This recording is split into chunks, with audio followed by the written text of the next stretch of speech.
దశాబ్దాలుగా అణచివేతకు గురవుతున్న బీసీల బ్రతుకులు మార్చడం కోసం భారత చైతన్య యోజన పార్టీ అన్ని జిల్లాల్లో ఇటీవల నిరాహార దీక్షలు చేపట్టిన సంగతి తెలిసిందే. దీనిలో భాగంగా పార్టీ అధ్యక్షుడు బోడే రామచంద్ర యాదవ్ ఈ నెల 11న మంగళగిరి పార్టీ కార్యాలయం వద్ద బీసీ ధర్మ దీక్ష చేపడుతున్నట్లు పార్టీ పీఎస్సీ సభ్యుడు డాక్టర్ నమ్మి అప్పలరాజు యాదవ్, ఎగ్జిక్యూటివ్ మెంబర్ అల్లు రమణారావు తెలిపారు. గాజువాకలో వారు మాట్లాడుతూ తక్షణమే బీసీ రక్షణ చట్టం అమలు చేయాలి అని డిమాండ్ చేశారు. అమరావతి రాజధాని ప్రాంతంలో బీసీలకు 1000 ఎకరాలు కేటాయించాలి అని, బీసీ కులాల కార్పొరేషన్లకు నిధులు మంజూరు చేయాలి అని కోరారు. రానున్న 2029 ఎన్నికలతో పాటు స్థానిక సంస్థల ఎన్నికల్లో బీసీ జనాభా ప్రాతిపదికన చట్టసభల్లో అవకాశాలు కల్పించాలి అని డిమాండ్ చేశారు. బీసీ ధర్మ దీక్షకు పెద్ద సంఖ్యలో తరలి వెళ్తున్నట్లు తెలిపారు. కార్యక్రమంలో పల్లా వెంకటాపరావు తదితరులు పాల్గొన్నారు. ఈ కార్యక్రమంలో బోడే రామచంద్ర యాదవ్ గారు పిలుపునిచ్చారు. గత నెల 31ని మేము కలెక్టరేట్ లో కూడా వినతి పత్రాలు ఇవ్వడం జరిగింది. మేము 5 మీద డిమాండ్ చేస్తున్నాము. బీసీ రక్షణని, అదే రాజధానిలో నగరంలో 1000 ఎకరాల భూమి కోసమని పోరాటం చేస్తున్నాము.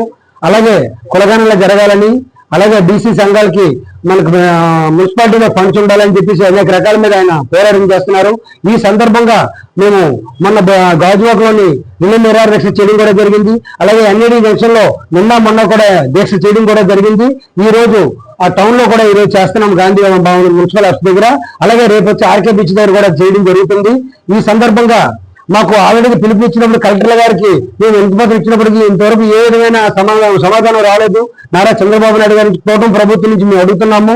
మాకు అన్ని అవకాశం ఉండి కూడా ఇవ్వకపోవడం అనేది అది గతంలో కూడా ప్రకటించిందే కాదు, టీడీపీ గవర్నమెంట్ ప్రకటించారు. ప్రకటించినప్పుడు కూడా ఈ రోజు బీసీ చట్టం అనేది అమలుపరచకపోవడం అనేది చాలా దారుణంగా మేము భావిస్తున్నాము. ఈ సందర్భంగా 11వ తారీఖుని బోడే రామచంద్ర యాదవ్ ఆమరణ నిరాహార దీక్ష చేయడం అది చాలా బాధాకరమైన విషయం. ఎందుకంటే ఆయన చాలా ముందు వ్యక్తి. మనం ఎవరు చెప్పినా సరే ఇంకా అక్కడ ఆ ప్రసక్తే లేదు. ఆయన చివరి ప్రాణం కొనసూపులు ఉన్నంత వరకు కూడా పోరాటానికి సిద్ధంగా ఉన్నారు బోడే రామచంద్ర యాదవ్ గారు.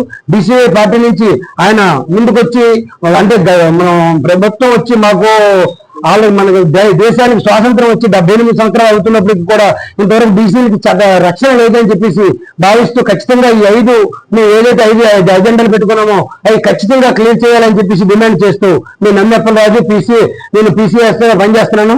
మన భారత చైతన్య యోజన పార్టీ నుంచి నమ్మప్పలరాజు యాదవ్.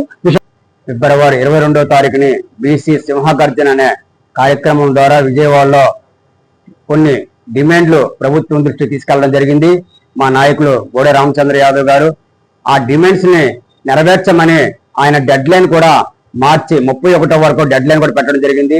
ఆ డెడ్ లైన్ తో పాటు వాళ్ళు ఎటువంటి కార్యక్రమాలు చేయటం లేదు. రాష్ట్ర ప్రభుత్వం చెయ్యాలని మేము మార్చి 23వ తారీఖుని మేము కలెక్టర్ గారు కూడా మేము మెమోరాండం ఇవ్వడం జరిగింది. మా యొక్క డిమాండ్స్ ఏవైతే ఉన్నాయో ఆ డిమాండ్స్ పరిష్కరించమని. వాళ్ళు పట్టించుకున్న సందర్భాలు లేవు. మేము పెట్టినటువంటి డిమాండ్స్, మా నాయకుడు పెట్టినటువంటి డిమాండ్స్ ఎక్కడి నుంచో తెచ్చిన డిమాండ్స్ కావు. అవి మీ ఏదైతే ఎన్నికల ప్రణాళిక 2024 ఏదైతే ఎన్నికల ప్రణాళిక ప్రకటించారో ఆ ప్రణాళికలో పొందుపరిచినటువంటి విషయాలనే మేము పరిష్కరించమని మా పార్టీ నాయకుడు మేము డిమాండ్ చేస్తున్నాము. బీసీ రక్షణ చట్టం కావాలని అడుగుతున్నాం. కారణం ఏంటంటే ఈ మధ్య కాలంలో దాడులు ఎక్కువైపోయాయి, హింసలు ఎక్కువైపోయాయి, మాకు రక్షణ లేకుండా పోయింది. మేము 139 కులాలు ఉన్నటువంటి ఏ కులానికి కూడా సాంఘిక భద్రత లేదు. అనేకమైన అసమానతలకి మేము గురవుతున్నాం. కాబట్టి మాకు రక్షణ చట్టం తేవలసిందే, తెస్తానని మీరు చెప్పారు కాబట్టి అమలు చేయమని మేము డిమాండ్ చేస్తున్నాము. ఎందుకు నెరవేర్చడానికి ముందుకు రావట్లేదో మాకు అర్థం కావట్లేదు. అదేవిధంగా మీరు బీసీ కులాలకు అందరూ కొన్ని కార్పొరేషన్లు ఏర్పాటు చేశారు. ఆ కార్పొరేషన్ నిధులు ఇమ్మని అడిగాము. నిధులు వల్ల కార్పొరేషన్ సైడ్ మీద ఎందుకు వాళ్ళకి ఉత్సవ విగ్రహాల కింద మీరు చూడడానికి తప్ప మీరు నిధులు మన ఎందుకు ఇవ్వట్లేదు? నిధులు ఇస్తే ఆ యొక్క సామాజిక వర్గాలు ఎక్కడ ఆర్థికంగా బలపడిపోతారని చెప్పేసి మీరు ఇవ్వడానికి మీరు జంపుతున్నారని తెలుస్తుంది. మీరు స్థానిక సంస్థల ఎన్నికలైతేనేమి చట్టసభల్లో కూడా మాకు 44% రిజర్వేషన్ కావాలని అడుగుతున్నాము.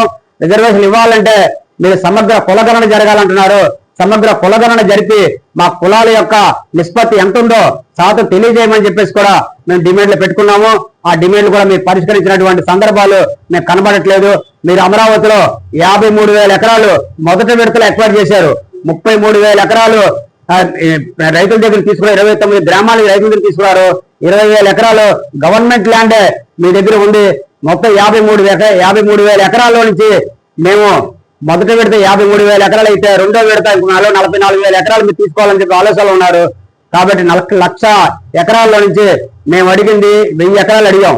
1000 ఎకరాలు కూడా మాకు ఫ్రీగా ఇవ్వక్కర్లేదు. మీరు ఎలాగ ఫ్యాక్టరీ పెట్టుకున్న వాళ్ళకి నామమాత్రమైన రుసుము 99 పైసలకి ఎకరం ఇస్తానంటున్నారు. కాబట్టి సకల శాఖ మంత్రి అయినటువంటి విద్యాశాఖ మంత్రి, సకల శాఖ మంత్రి నారా లోకేష్ గారు బహిరంగంగా ప్రకటించారు. ప్రతి కార్యక్రమాలు కూడా చెప్తుంటారు, నేను 99 పైసలకి ఎకరం ఇస్తాను, మీరు ఏమడుగుతారు, మీరు మీ విజయ సంబంధం మీకే అని అడుగుతున్నారు. కాబట్టి మేము అడుగుతున్నాం ఆయన్ని 99 పైసలకి మాకు 1000 ఎకరాలు ఇవ్వండి. 1000 ఎకరాలు కూడా మా ఒక్కరికే ఇవ్వక్కర్లేదు, మా బోడే రామచంద్ర యాదవ్ గారి అభివృద్ధి కోసం ఇవ్వట్లేదు.